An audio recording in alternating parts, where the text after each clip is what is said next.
Mes chers compatriotes, on est ici donc dans les couloirs du Parlement européen et je veux vous parler brièvement du discours sur l'état de l'Union de Mme von der Leyen.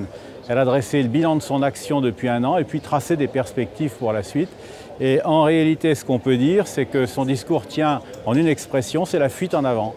Elle est paniquée parce qu'elle voit bien que les populistes, comme elle dit, progressent partout. Ils viennent d'obtenir un très beau score, par exemple en Suède. Et donc face à cette réalité-là, eh bien, elle croit s'en sortir en faisant plus d'Europe. Voilà, toujours plus d'intégration. Donc elle veut s'immiscer toujours davantage dans le domaine de la santé, dans le domaine de l'éducation. Elle a commencé à l'annoncer.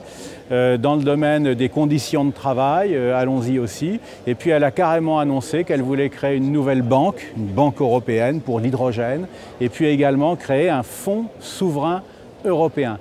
Et là-dedans, pour intervenir sur les marchés. Et là-dedans, le mot qui est intéressant, c'est souverain, bien sûr. Le projet est toujours le même. Il s'agit d'aller vers une Europe fédérale, bien que les peuples n'en veuillent pas. Et elle a annoncé la couleur puisqu'elle a terminé son discours en disant qu'elle voulait une convention pour modifier les traités et instaurer cet État fédéral.